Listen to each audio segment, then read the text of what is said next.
Ecos da Cripta.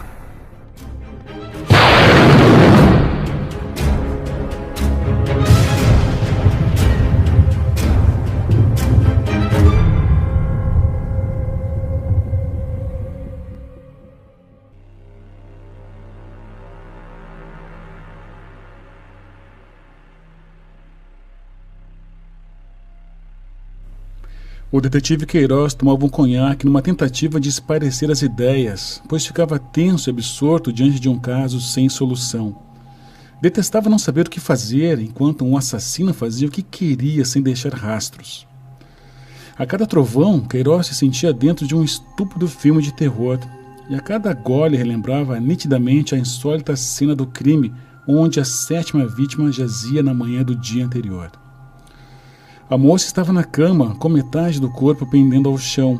Uma camisola vestia, tal qual as vítimas anteriores, mostrando que também havia sido pega durante o sono, apesar das cobertas desalinhadas na cama. Os seios fartos, imóveis, seus braços pendiam lânguidos, tal qual a cabeça de cachos escarlates.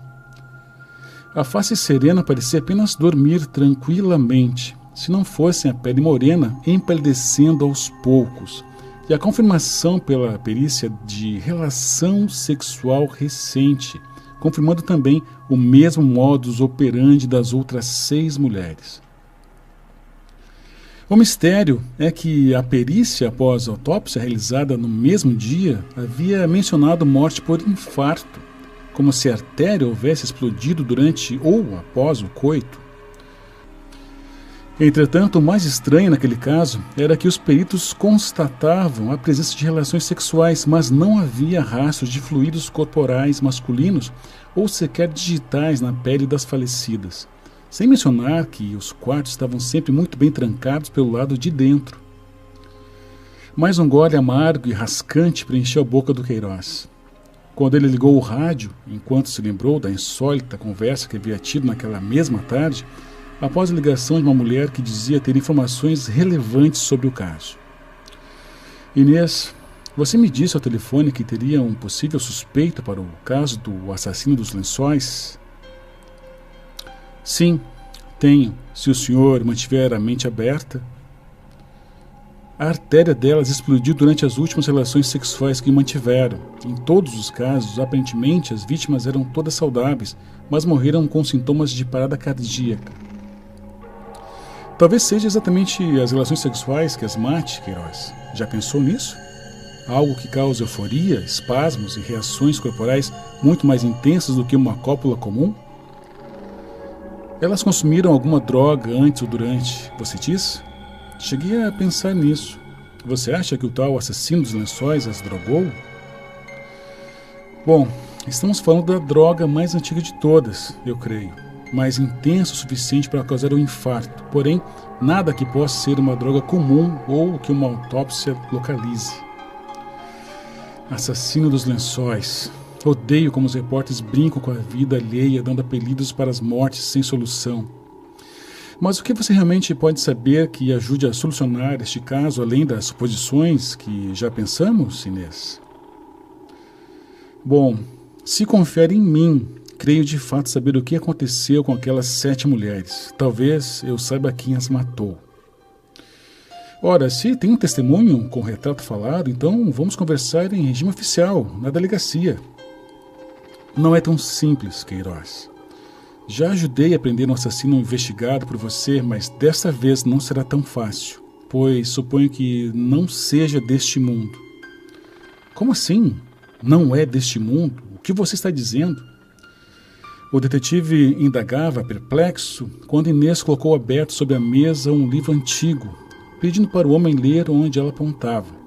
A face dele foi passando de tensa para irritada e não pôde evitar um palavrão. Estava incrédulo. A mulher não se incomodou e continuou séria. Falei há pouco dos repórteres que brincam com casos sem solução, mas não esperava isso de você, Inês. Não é piada. Lembra quando eu disse ao telefone que você teria que confiar em mim? E disse agora há pouco que você teria que ter a mente aberta? Mas Inês, mente aberta é uma coisa, e crer no além da imaginação já é demais. Então você acha que um demônio está matando mulheres? chegando a elas através dos sonhos enquanto dormem? O que ele é? Um primo do Freddy Krueger, por acaso? Não, Queiroz, é um íncubus. Como você acabou de ler e ver por si mesmo que tudo no modus operandi confere.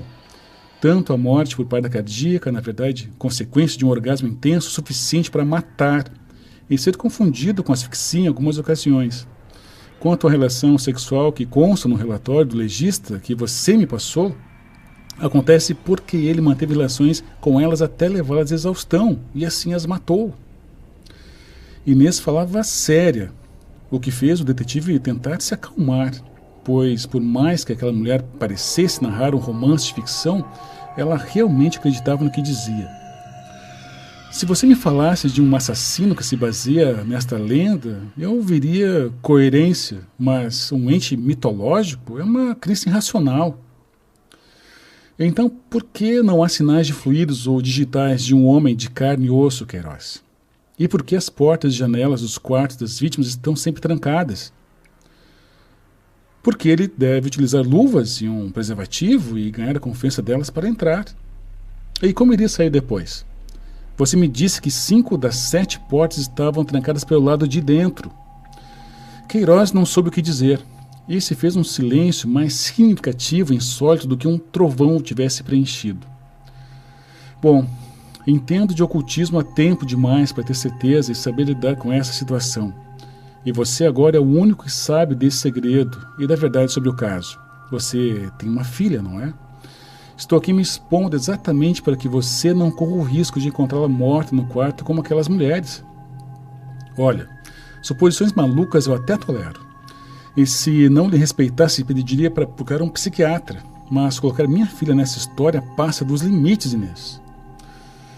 Não é preciso me ofender ou alterar o tom de voz. Sei que tudo isso parece absurdo, mas sei o ritual para fazer isto parar. Graças ao qual estou aqui. Inês fechou o livro e se dirigiu à porta. Caso resolva entender que há mais forças operando sobre a Terra do que as que possam se incluir num ponto de vista comum, e que elas às vezes nos influenciam mais do que a voz da razão permite, me procure, Queiroz. Apenas não espere que mais mulheres morram para isso. Pense nessa conversa. Um trovão trouxe Queiroz de volta à realidade, naquela noite em que a própria noção do que era real parecia brincar com ele de modo sádico. E agora, agitando o gelo no fundo do copo, ele pensava. Por mais loucura que aquela história toda de demônio dos sonhos parecesse, era a explicação mais lógica até o momento para aqueles crimes que lhe haviam tirado o sono, e de fato parecia um pesadelo. Contudo, não podia se deixar levar e perder a razão por causa de um assassino sem rastros, mas que com certeza não era um demônio de sonhos, e sim mais um dos muitos demônios da vida real, fazendo vítimas e mexendo com o imaginário das pessoas que, como Inês e ele mesmo, tentam sempre encontrar uma explicação, real ou não, para aquilo que não se pode ser explicado, a maldade humana sem limites. Neste momento em que buscava se convencer da conclusão mais realista, então notou o som do rádio que ainda tocava ao seu lado. A música que tocava o incomodou. Era uma música em inglês e somente vagou pelo significado que a letra traduzida teria. Ele notou que dizia precisamente: doces sonhos são feitos disso. Quem sou eu para discordar? Queiroz desligou o aparelho.